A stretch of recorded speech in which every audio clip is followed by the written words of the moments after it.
Hey hi మా బుడ్డదేమో యుద్ధం కొనసాగిస్తూనే ఉంది. మా ఆయనేమో పాయాసు ఆర్డర్ చేశారు. మనకు మేకలు గొర్రెలు అంటే అసలు పడదు, బట్ బై ఫోర్స్ మీద తాగాల్సి వచ్చింది. తాగిన తర్వాత నా ఒపీనియన్ అయితే చేంజ్ చేసుకున్నాను అనమాట. చాలా బాగుంది, మస్ట్ ట్రై అని చెప్పొచ్చు. సూప్ వేడిగా ఉంది కదా అని బుడ్డదాన్ని కింద దింపితే పైనుంచి కింద లాగేసింది అనమాట. అన్బ్రేకబుల్ కాబట్టి బతికి బయట వచ్చేసాం సేఫ్గా, లేదంటే సామాన్లు తొమ్మిచ్చే వాళ్ళేమో సినిమాలో లాగా.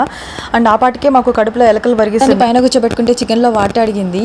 ఇంక ఇలా కాదని మళ్ళీ ఇంకో మాస్టర్ ప్లాన్ వేసాను అనమాట. ఈసారి సక్సెస్ అయిపోయిందిలేండి. ఆ ప్లాన్ ఏంటంటే ఒకరు తింటుంటే ఇంకొకరు వెళ్ళి ఆడిపించుకోరావాలన్నమాట. ఈ హోటల్ వాళ్ళు దానికి బాగా కోఆపరేట్ చేశారు. ఇక్కడ పేరెంట్స్ తింటుంటే పిల్లలందరూ ఒక రూమ్లో వెళ్ళి ఆడుకోవచ్చు. అన్ని ఆట వస్తువులన్నీ పెట్టారనమాట. ఇక హోటల్ విషయానికి వస్తే టాప్ ఫ్లోర్లో ఉంది అండ్ రిచ్ అంబియన్స్ చాలా బాగుంది. చూడగానే ఏదో కొత్త ప్లేస్కి వచ్చినట్లుంది. పీస్కి ప్లేస్ అని చెప్పొచ్చు. మొత్తం ఏసీతో ప్లెజెంట్ మ్యూజిక్తో వేడివేడిగా అలా సర్వ్ చేస్తుంటే ఎంత తిన్నామో మాకే అర్థం కాలేదన్నమాట.